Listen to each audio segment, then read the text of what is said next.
Andrew Lichtenstein, Getty Images. Researchers say they have taken a step toward developing a blood test that would detect 8 common cancers, possibly even before symptoms appear. As they report Thursday in the journal Science, they're hoping their idea would eventually lead to a $500 test that can screen for cancer and identify people with the disease when it's in its earliest stages and more treatable. But they have a long way to go. There have been many attempts over the decades to develop blood tests to screen for cancers. Some look for proteins in the blood that appear with cancer.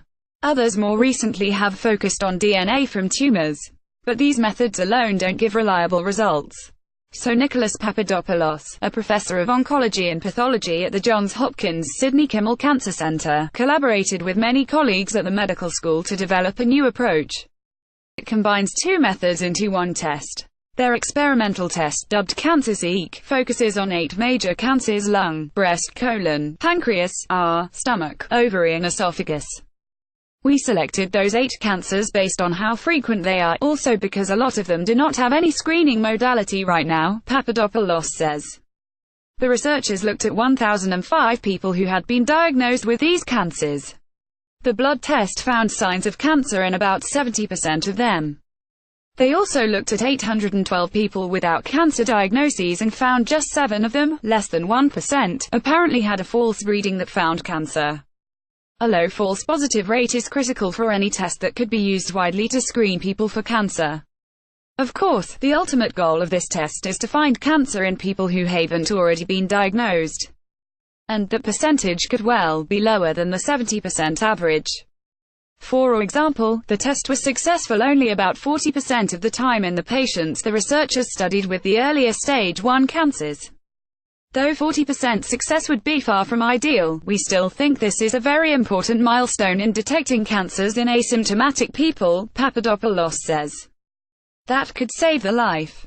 I am incredibly excited by this new paper, says Joshua Schiffman, an oncologist and cancer researcher at the Huntsman Cancer Center at the University of Utah who was not involved in the study. This is the paper that's going to set the field in motion. But Schiffman points out that there are many issues to work out, even assuming the test proves reliable among people who have not been previously diagnosed with cancer. For instance, if the success rate is around 40% at detecting cancer, that means it misses cancers more often than it finds it.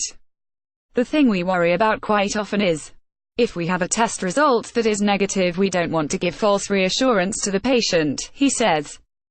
He is concerned that patients will think to themselves, even though I have this weird stomach pain that won't go away, I know it's not cancer.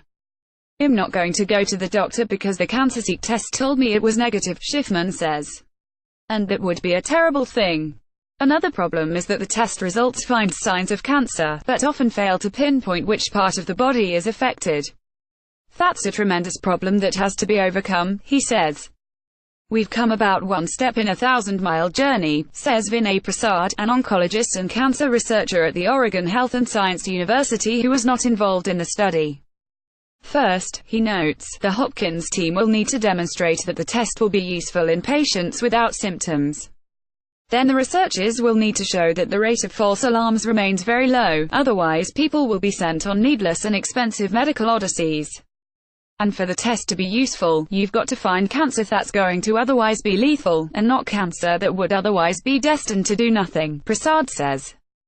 That's been a huge problem with previous cancer screening tests, especially for prostate cancer and breast cancer, and has led to pointless and potentially dangerous treatments, he says.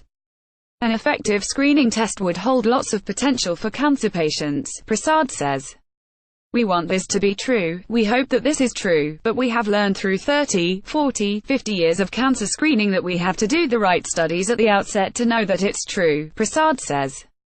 The scientists at Hopkins have already launched their next study, which could involve tens of thousands of apparently healthy volunteers who are enrolled in the Geisinger Health Plan in Pennsylvania.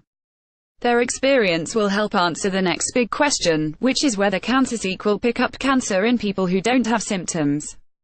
If the multi-year experiment succeeds, the researchers will still have to demonstrate that the test improves and extends the S of cancer patients.